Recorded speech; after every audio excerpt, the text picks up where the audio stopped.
Welcome to Classic Digital Education. मैं हूं आपकी शिल्पा मैम। मेरा चैनल है क्लासिक डिजिटल एजुकेशन। आज एक नए वीडियो के साथ आ रही हूं। छात्रों, मेरा चैनल अभी तक सब्सक्राइब नहीं किए हैं तो प्लीज़ सब्सक्राइब कीजिए। अगर सब्सक्राइब कर चुके हैं तो शेयर, लाइक, कमेंट्स करते रहिए। बेल आइकन दबाना भूलिए मत, नए नोटिफिकेशन आपको जल्दी मिल जाए। चलो शुरू करते हैं। सुजान भगत लेखक प्रेमचंद जी से लिखित कहानी भाग 4 सीखने जा रहे हैं। Once again I repeat, Sujan Bhagat. Last class हमने जो भी पढ़ा है, जैसे कि page number 1 and page number 2 from the text book, पाठ्यक्रम के जो Karnataka state board second PUC text book, Hindi text book में से फर्स्ट लेसन सुजान भगत, उसमें से 2 पेजेस लास्ट वीडियोस में हमने आपको समझाया है।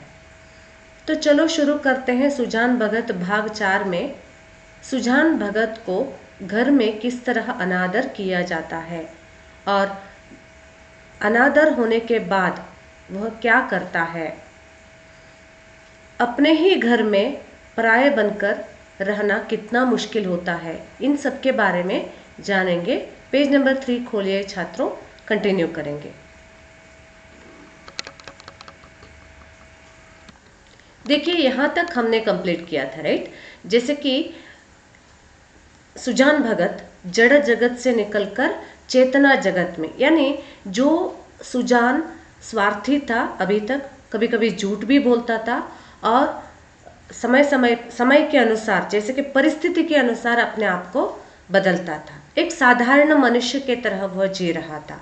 लेकिन अब जब गया यात्रा करने के बाद वापस लौटा तो भगत बन गया। और भगत किस तरह होते हैं, भगतों का जीवन किस तरह होता है, मैंने लास्ट वीडियो में आपको समझाया है।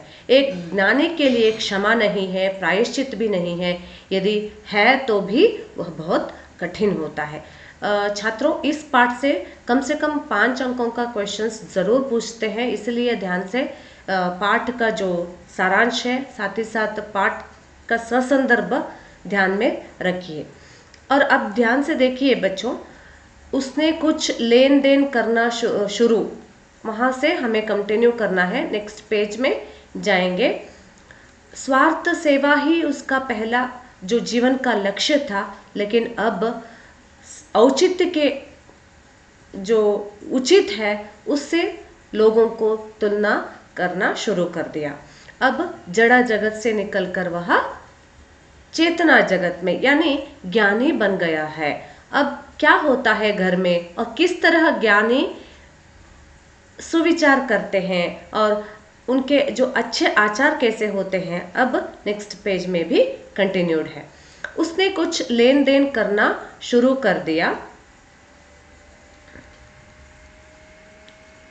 किया था, पर अब उसे ब्याज लेते हुए आत्मग्लानि सी होती थी।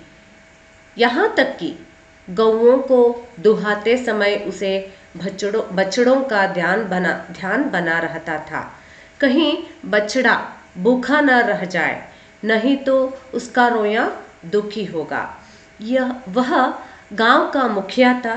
कितने ही मुकदमों में उसने झूठी शहादतें बनवाई थी। कितनों से डांड लेकर मामले का रफा दफा कर दिया था। अब इन व्यापारों से उसे घृणा होती थी।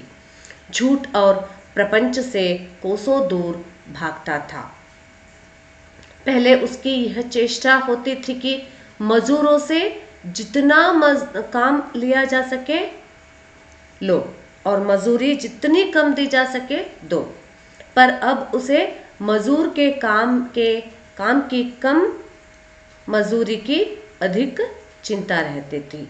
कहीं बेचारे मजदूर का रोया न दुखी हो जाए, वह उसका वाक्यांश सा हो गया था। किसी का रोया न दुखी हो जाए। उसके दोनों जवान बेटे बात बात पर उस पर फप्तियां कसते। यहाँ तक कि बुलाकी भी अब उसे कोरा भगत समझने लगी थी, जिसे घर के भले बुरे से कोई प्रयोजन न था। चेतन जगत में आकर सुजान भगत कोरे भगत रह गए। यहाँ देखिए, अब लास्ट पेज में लास्ट सेंटेंस कहाँ छोड़ा था वहीं से शुरू करेंगे। उसने कुछ लेन देन कौन करता है? लेन देन व्यापारी करता है, राइट। जो व्यापारी होते हैं वे लेन देन का काम करते हैं। तो लेन देन का काम करते समय वे कभी कभी स्वार्थी बन जाते हैं और लाभ के लिए सोचते हैं। क्या कोई भी ऐसा व्यापारी है बिना स्वार्थ से, बिना लाभ से व्यापार करने के लिए आता है तो उसे हम व्यापारी नहीं कहते हैं, राइट, दानी कह लेते हैं। और अब लेन देन करते समय में भी उसे आत्मग्लानि होने लगी है। जैसे कि उसे ऐसा लगता है ब्याज लेना, इंटरेस्ट लेना अच्छा नहीं है, ऐसा नहीं करना चाहिए, ऐसा सोचने लगा है। अब यहाँ तक कि गौओं को दुहाते समय, गौओं यानी गायों से दूध निकालते समय में भी उसे उनके बछड़ों का ध्यान आने लग गया। कहीं बछड़ा भूखा न रह जाए, नहीं तो उसका रोया मतलब उसका जो रोम है वो सभी दुखी ना हो। इस तरह पहले और अब भी वो गांव का मुखिया ही है। पहले वो गांव का मुखिया था, तब कैसे सोचता था, कई बार मुकद्दमों को अपने तरफ करने के लिए झूठी शहादतें, सबूतें, गवाहें बनवाई थी और डांड लेकर मामले को यहाँ का वहाँ रफा दफा कर दिया था। और कई मामलों में, कई मुकद्दमों में अपनी तरफ बनाने के लिए बहुत सारे झूठी शहादतें उन्होंने बनवाई। शहादतें का मतलब क्या है? सबूत। और यहाँ कह रहे हैं अब इन व्यापारों से उसे बहुत घृणा होने लगी है, द्वेष करने लगा है कि अच्छा नहीं लग रहा है उसे। अब उसका जो प्रपंच झूठ और उनके जो जड़ जगत से, प्रपंच यानी जड़ जगत, झूठ और जड़ जगत से बहुत दूर भागने लगा है। पहले उसकी ये चेष्टा होती थी कि मजदूरों से, जो मजदूर मीन्स मजदूर या श्रमिक से क्या करता था? काम लेता था और काम ज्यादा लेता था। मजदूरी यानी मजदूरी बहुत कम दी जाती थी। और अब उसे ऐसा लगने लगा है कि कहीं मजदूर का रोया ना दुखी हो जाए, ऐसे सोच के वह मजदूरी कम करवा रहा है, मजदूरी कम अधिक दे रहा है और मजदूर या श्रम कम करवा रहा है। उनके जो जवान बेटे, उसके बारे में अगले जो भाग में कंटिन्यू करेंगे, बेटे कैसे उससे व्यवहार करते हैं। और पत्नी का नाम है बुलाकी। अब पिछले जो पेजेस में हमने केवल 2 पात्र देखे थे, राइट। 2 पात्र यानी सुजान बुलाकी पत्नी, उसकी पत्नी बुलाकी। अब उनके दो बेटे हैं और उसके बारे में बताया जा रहा है, यानी 4 कैरेक्टर्स इंट्रोड्यूस हुआ है। अब कहते हैं उसके दोनों जवान बेटे बात बात में उस पर फब्दियां कसते, यानी व्यंग्य करने लगे हैं। क्योंकि अब धीरे धीरे उनके जो अधिकार है हस्तांतरित हो रहा है और यहाँ तक कि पत्नी भी उसे कोरा भगत यानी वेस्ट जैसे ट्रीट करने लगी है, समझने लगी थी। और जिसे घर में भले बुरे का जो कोई भी प्रयोजन न है ऐसा समझने लगी थी। और चेतना जगत में आकर सुजान भगत ज्ञानी तो समाज में बन गया था, लेकिन घर में कोरे भगत ही रह गए। इसका मतलब धीरे धीरे अपने ही घर में उसे अपमानित किया जा रहा है और उसका जो अधिकार है बच्चे और पत्नी छीनने लगे थे, इसके बारे में बता रहे हैं। और नेक्स्ट पैराग्राफ कंटिन्यू करेंगे। देखिए, सुजान के हाथों से धीरे धीरे अधिकार छीने जाने लगे। किस खेत में क्या बोना है, किसको क्या देना है, किसको क्या लेना है, किस भाव क्या चीज बिकी, ऐसी ऐसी महत्वपूर्ण बातों में भी भगत जी की सलाह न ली जाती थी। भगत के पास कोई जाने ही न पाता। दोनों लड़के स्वयं बुलाकी दूर ही से मामला तय कर लिया करती। गांव भर में सुजान का मान सम्मान बढ़ता था, अपने घर में घटता था। लड़के उसका सत्कार अब बहुत करते। हाथ से चारपाई उठाते देखकर लपक कर खुद उठा लेते, चिलम ना भरने देते, यहाँ तक कि उनकी धोती छांटने के लिए भी आग्रह करते थे। मगर अधिकार उसके हाथ में न था।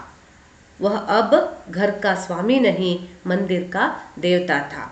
अब ध्यान से देखिए, धीरे धीरे धीरे सुजान के हाथों से अपने जो अधिकार है, घर में जो अधिकार उन्होंने प्राप्त किया था, उसके पास था, अब सब लोग छीनने लगे हैं।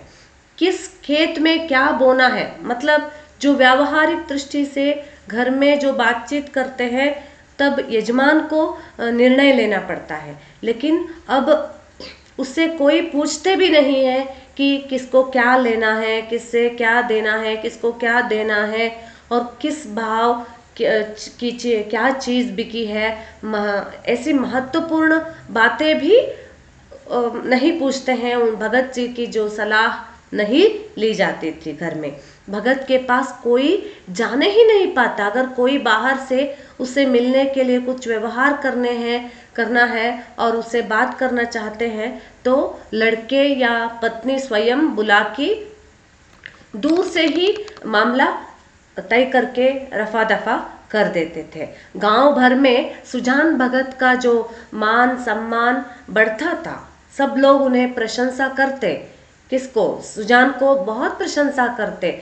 वह प्रसिद्ध तो बन गया है, लेकिन अपने ही घर में धीरे धीरे धीरे उसका जो अधिकार है, जो सम्मान है, घटता जा रहा है। घटता यानी कम हो रहा है और बढ़ना यानी ज्यादा होना।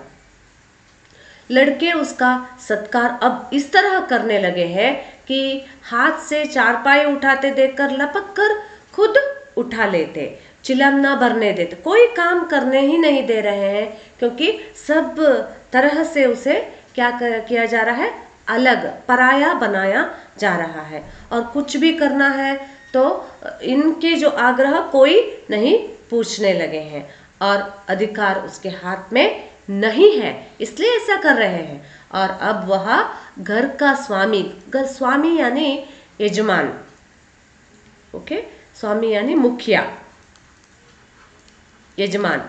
लेकिन मंदिर का देवता, मंदिर में देवता कैसे होते हैं? क्या बातचीत करते हैं या उसका जो चलन वलन होता है? कुछ नहीं, राइट। वैसे जो स्थिर बन गया है उसका अस्तित्व ही नहीं है, घर में स्वामी नहीं है, वह मंदिर का जो देवता है स्थिर बन के रहता है। वैसे स्थिर बन के सिर्फ प्रसन्न चित्त होके बैठना है और उससे कोई बातचीत नहीं करते हैं या कोई सलाह नहीं ली जाती है या उसके जो महत्वपूर्ण बातों में उनसे कुछ पूछते नहीं हैं या उसे इन्वॉल्व नहीं करते हैं, या घर में कोई भी बातचीत करना है, कुछ भी किसी से बात करवाना है तो भी वहीं से वहीं रफा दफा करने लगे हैं।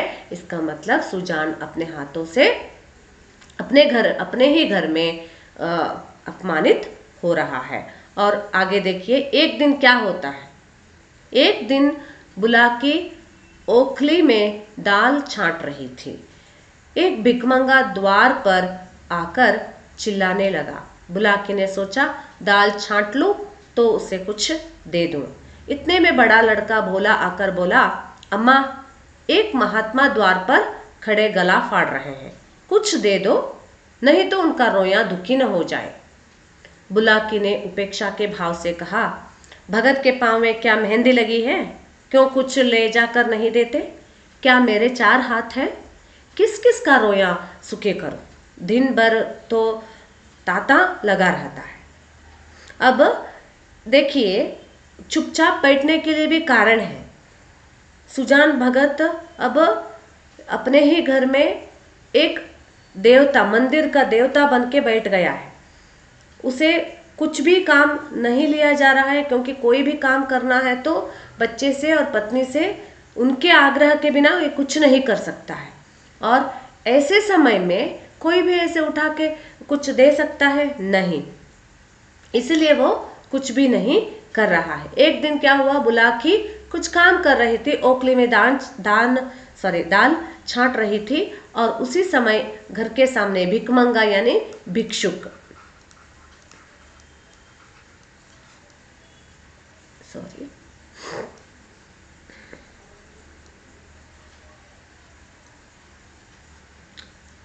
भिक्षुक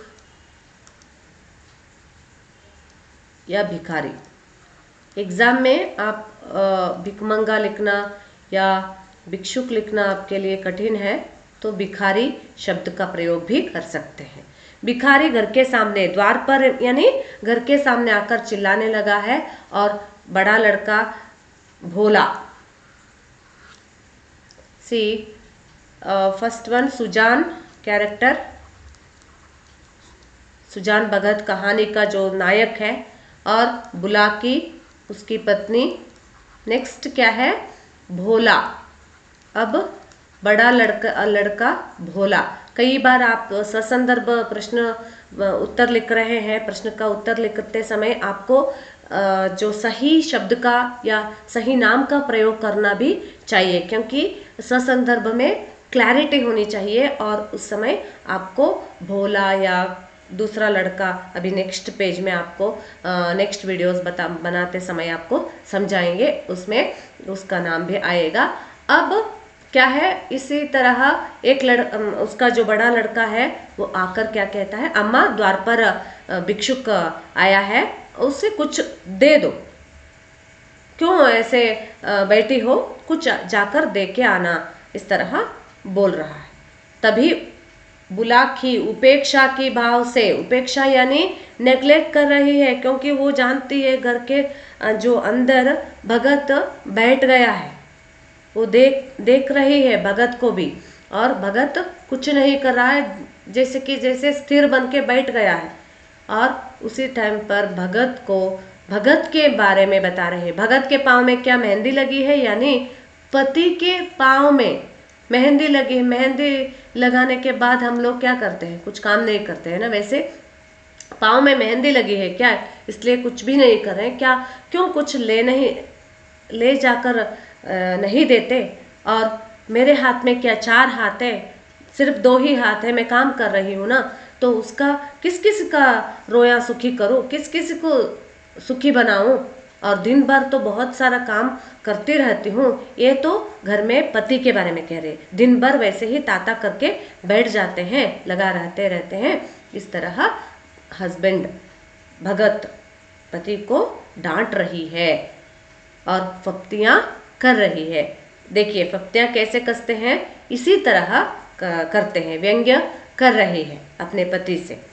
अब नेक्स्ट वीडियोस में आपको जो आने वाले किस तरह और भी अधिक बनता है, और इस तरह के जो वाक्य सुनकर पति जो सुजान भगत क्या करता है, नेक्स्ट वीडियो में समझाएंगे। तब तक के लिए आपको टेक्स्ट बुक ओपन करके टेक्स्ट बुक में शब्दार्थ और कठिन शब्द, मुहावरों का अर्थ जो भी है, और जो भी ससंदर्भ के लिए क्वेश्चंस है, शॉर्ट नोट्स बनाइए, अच्छे से अभ्यास कीजिए, क्योंकि वेरी इंपॉर्टेंट लेसन है। मेरे चैनल अभी तक सब्सक्राइब नहीं किए हैं तो प्लीज़ सब्सक्राइब करके आने वाले वीडियोस अपडेट भी ले लीजिए। साथ ही साथ जो शेयर लाइक कमेंट्स करते रहिए, और अपने दोस्तों के साथ भी शेयर कीजिए, जिनको मुश्किल है तो प्लीज़ शेयर कीजिए इस वीडियो को। ज़्यादा से ज़्यादा शेयर करेंगे तो अच्छे से पढ़ भी पाएंगे, समझ पाएंगे। नेक्स्ट वीडियो में इसके जो आगे का भाग है, इसलिए stay tune with me. Have a good day. Bye bye.